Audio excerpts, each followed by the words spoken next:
Welcome back नाजरीन। जी वड़ाई साहब, आप बात कर रहे थे पंजाब गवर्नमेंट के हवाले से। अच्छा, इससे पहले मैं इस्तिस्ना की हम बात कर रहे थे। इस्तिस्ना जो है उसको जो गवर्न करता है हमारा, वैसे तो वियना कन्वेंशन है ओवरऑल, जो लेजिस्लेशन पाकिस्तान ने वियना कन्वेंशन की रोशनी में की वो 72 का एक्ट है जो जो डिप्लोमेट्स हैं उनकी फैसिलिटीज़, प्रिविलेजेस और इम्यूनिटीज़ को डील करता है। ठीक है। देखिए उसका जो आर्टिकल 31 है वो उससे लेके 35 तक और 37 रादर ये सारे उसको डील करते हैं। ये 31 बेसिकली क्रिमिनल जो प्रोसीडिंग्स हैं उनको डील करता है। बाकी चीज़ें हैं टैक्सेशन में, कस्टम्स ड्यूटी में, फलां में, प्रॉपर्टी में जो मुख्तलिफ उनकी चीज़ें होती हैं वो सारी इम्यूनिटीज़, फैसिलिटीज़, प्रिविलेजेस वो ये उनको गवर्न करता है, उसके तहत यहाँ पे उनको होती हैं और वो वियना कन्वेंशन की रोशनी में। ठीक है। अब इसका जो 31 है देखिए उसमें बड़ा क्लियर है, अगर वो हमारे व्यूअर्स भी देख रहे होंगे और कोई बंदा जाके वेबसाइट पे भी देख सकता है, इस आर्टिकल को जाके ढूंढे एक्ट को, उसको ये मिल जाएगा।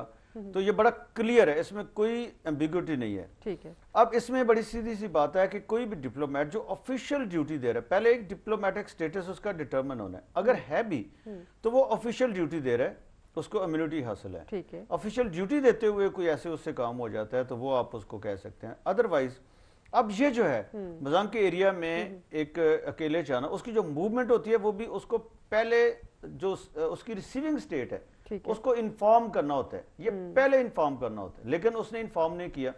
अब ये जो है ये अमेरिकन एम्बेसी को साबित करना पड़ेगा और हमारा फॉरेन ऑफिस अगर इस पे लिखता है प्रोविंशियल गवर्नमेंट को या कोर्ट को ये लिखता है तो उनको ये साबित करना पड़ेगा, ये इंफॉर्मेशन देनी पड़ेगी कि वो साहब वहां पे कौन सी ऑफिशियल ड्यूटी पर थे। बिल्कुल। ये एक्ट तब लागू होगा। देखिए उसके बगैर लागू नहीं। 37 और 31 दोनों अगर पढ़ें, 31 का खास तौर पे जो सी है और 37 का जो है ये 2 जो है जिसमें टेक्निकल स्टाफ के बारे में भी उसकी और फैमिलीज के बारे में सारा कुछ है। तो इसमें बेसिकली जो है वो ये क्लियर है इसमें कि अप्लाई नहीं होगा अगर वो ऑफिशियल ड्यूटी पे नहीं है। तो ये इतनी जो कहा जा रहा है, चूंकि आज का देखें ये प्रोग्राम हमने पहले दिन जब ये वाकया हुआ हमने प्रोग्राम किया, उसमें हमने ये चीजें पॉइंट आउट की, यही चीजें क्वेश्चंस हमने रेज किए।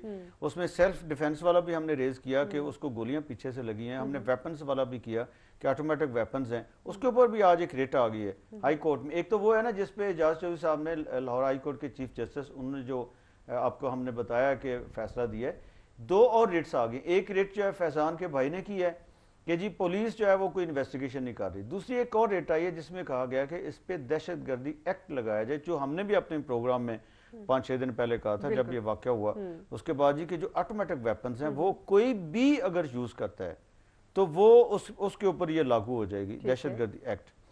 अब देखिए इशू ये है, आप पूछ रही थी पंजाब पुलिस का, पंजाब ने क्या करना है। पंजाब हुकूमत ने एक तो इन्वेस्टिगेशन करनी है ना, इन्वेस्टिगेशन में 2-3 चीजें हैं। ठीक है। एक तो ये है कि जो उसको अगर बचाना है सपोज, तो मुलजम जो है दोनों जो थे लड़के जो उसने उसकी फायरिंग से जिनकी डेथ हुई, उनको क्रिमिनल साबित किया जाए। लेकिन उसमें एक प्रॉब्लम यह है जो हमारी पुलिस को भी आ रहा है कि उसका पिछला रिकॉर्ड नहीं है। अब जब पिछला उनका कोई रिकॉर्ड नहीं है तो फिर एक वो तरीका ढूंढा गया कि दो मोबाइल फोन चोरी किए हैं, दोनों को वहां पे कंप्लेनेंट्स भी आ गए, लेकिन उसके बाद उसके पे कोई फर्दर प्रोसीडिंग इसलिए नहीं है कि उसका बेज़ाहिर यही लगता है कि वो उसके पीछे कोई सब्सटेंस नहीं है अभी तक कोई, चूंकि उस पर कोई भी ऐसी अगर होता ये तो फौरी तौर पे उस पर कोई ना कोई एक्शन होता, या डिफेंसिव है किसी वजह से पुलिस, या गवर्नमेंट रिलक्टेंट है, या फिर यह है कि वो फेक है, जो भी वजह हो सकती है। लेकिन ये है कि उस पर कोई फर्दर जो है ना वो नहीं हो रही, क्योंकि उसमें प्रॉब्लम यह है कि पिछला रिकॉर्ड नहीं मिल रहा और जो रिकॉर्ड बनाया गया है वो मशकूक हो गया है, उसको मीडिया चूंकि बड़ा अलाइव है। दूसरा यह है कि सेल्फ डिफेंस का केस बनाया जाए। इसमें बड़ी सीधी सी वही ऑब्जेक्शन जो हमने पहले भी की थी अपने प्रोग्राम में, वो आज भी करते हैं, अब उसके बाद सारे और लोगों ने भी की है, यही कि वो गोलियां फिर पीछे से क्यों लगी अगर सेल्फ डिफेंस का था। अच्छा, अगर ये सारा कुछ है तो फिर सवाल ये पैदा होता है, फिर तो दो राय हुई ना उस पे। देखिए सवाल फिर ये पैदा होता है कि ये सारा वाकया क्यों हुआ। अगर वो क्रिमिनल भी नहीं थे और ये इसने भी सेल्फ डिफेंस में नहीं किया तो फिर हुआ क्यों। देखें ना, अब ये एक सिचुएशन बड़ी, इस पे जो हमारी ओपिनियन बनती है, जो सारी सीन को आप अगर जहन में रखें तो लगता यह है कि दो उस पे ओपिनियंस हैं। यहाँ भी एक ओपिनियन तो यह है कि वो जो दोनों थे वो अगर नाराज ना उनकी फैमिलीज और मेरे भाई जो पाकिस्तानी नाराज ना, उसके बारे में ये भी ओपिनियन पाई जाती है कि उनका कोई लिंक था अमेरिकन से और इस बंदे से जिसने उनको मारा।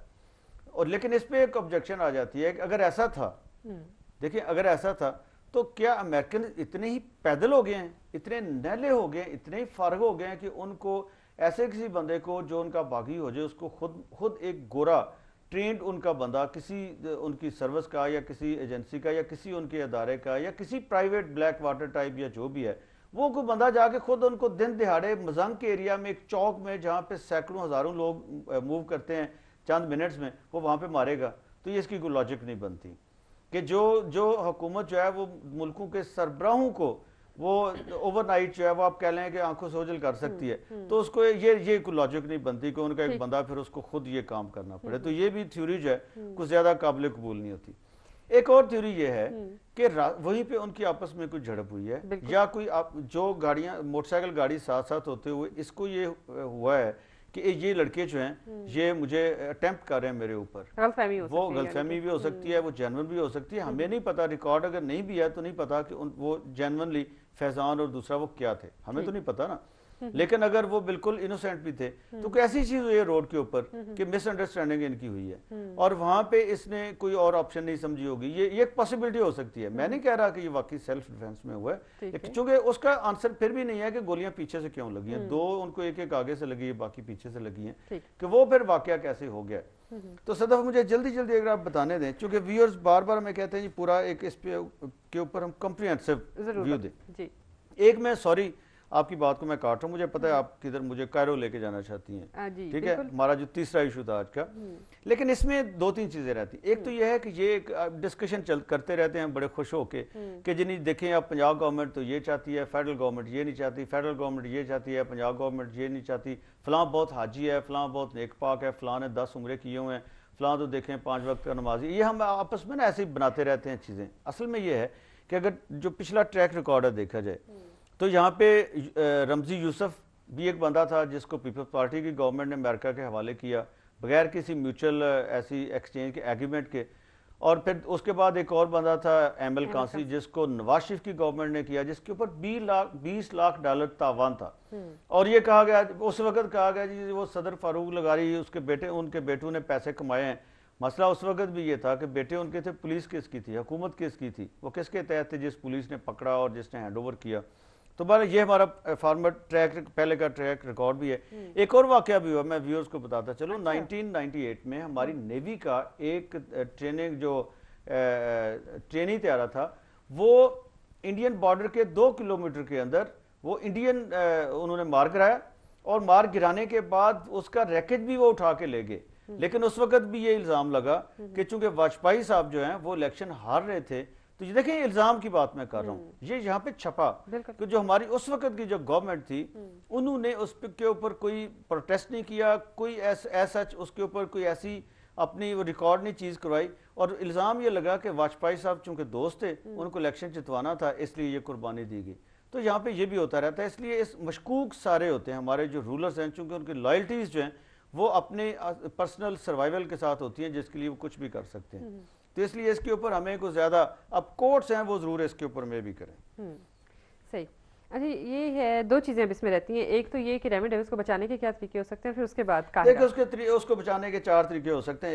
एक तो यह है कि इस्तिस्ना कबूल कर लिया जाए, सारी कोर्ट्स भी कबूल कर लें। दूसरा ये है कि उस केस को सेल्फ डिफेंस का केस बना दिया जाए और उसको कोर्ट बरी कर दे।